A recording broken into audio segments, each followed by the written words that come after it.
but it's certainly using what the children bring to the situation and making the children take ownership of their own learning.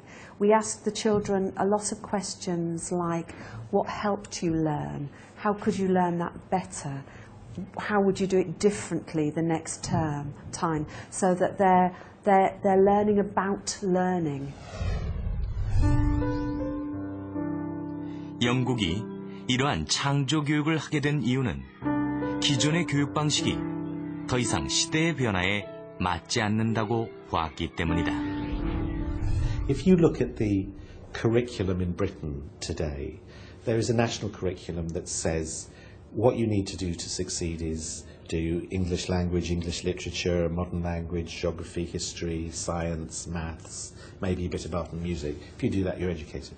If you look at the curriculum of schools in England in the 17th century, 300 years ago, it was the same curriculum. And you have to ask yourself the question, the world has changed completely. How come we're teaching them the things that we thought were relevant 300 years ago to prepare them to live in this world? But it's the truth. And when you look at it, it's very shocking. 기존의 지식 위주 교육은 아이들이 어렸을 때 배운 지식을 어른이 되어서도 쓸 수 있어야 효과가 있다. 그러나 요즘은 시대가 너무 급격히 변화하기 때문에 어릴 때 배운 지식은 어른이 되면 필요가 없어지게 된다. And we went to visit a software company up in Newcastle, where there's a big room, lots of people in their 20s writing games to play on computers. And we said, got everybody around and we said, how many of you got degrees? And they all said, we've got degrees. And I said, all right, what's your degree? And they said, oh, mine's in sociology. And what's your degree? Oh, it's in geography. And what's yours? It's in anthropology. And I said, what's it got to do with what you're doing?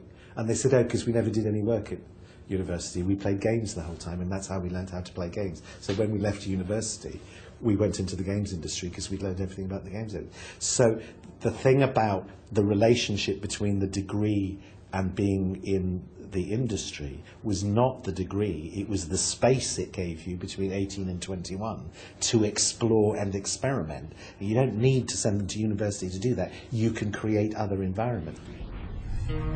우리는 아직도 교육이 지식을 배우는 것이라고 알고 있다. 그러나 변화하는 시대에는 더 이상 고정된 지식이 없다.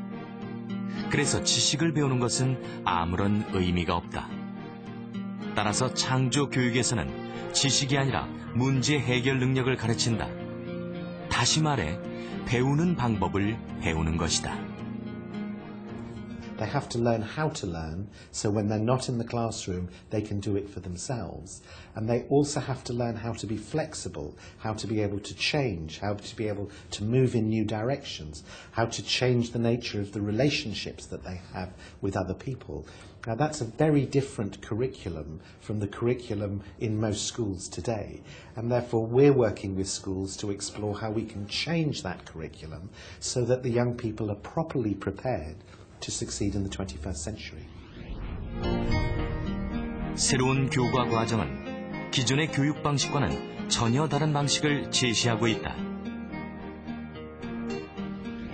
We train young people to question everything they are given, and therefore the old way of education was here's knowledge, you learn it, you now know things. The new way is here's knowledge, you question it. And eventually you learn it, but you question it. You never accept anything. You always look and see if there are other ways how you can be sure and so forth. Now, for a lot of traditional societies, that's very threatening to encourage that in the young people. Because if they're doing it from 9 o'clock in the morning till 3 o'clock in the afternoon, you can bet they're going to do it from 3 o'clock in the afternoon to when you want them to go to bed. And they are going to say, but why do I have to go to bed? What's the point of going to bed? Because that's what we're training them to do. 영국 정부는 제조업과 같이 저비용으로 경쟁하는 산업은 더 이상 경쟁력이 없다고 판단하고 앞으로 영국이 우위를 차지할 수 있는 분야를 집중적으로 개발하고 있다.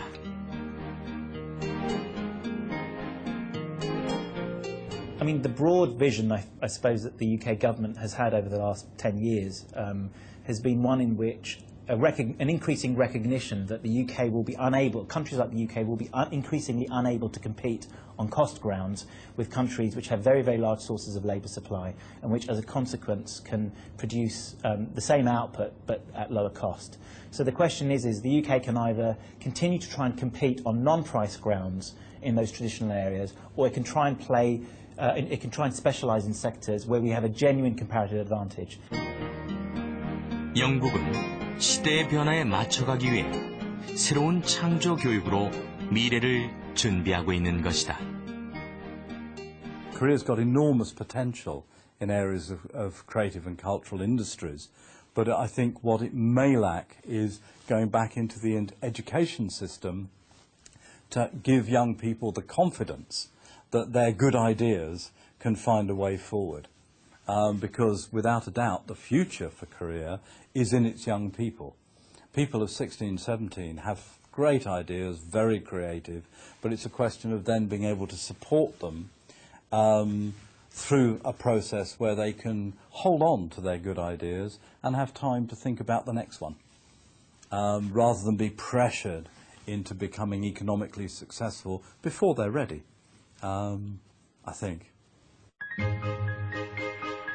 선진국들은 이제 제조업을 넘어서서 문화산업을 향해 나아가고 있다. 이제 우리나라도 문화산업과 같은 미래형 산업에 관심을 기울여야 할 때입니다. 그런데 이러한 미래산업의 특징은 기존의 고정관념을 탈피하는 창의적 인재를 필요로 한다는 점에서 특별합니다. 따라서 우리나라의 경쟁력을 기르기 위해서는 크리에이티브 에듀케이션, 즉 창조교육과 같은 창의적인 교육 시스템을 시작할 필요가 있다고 생각이 됩니다.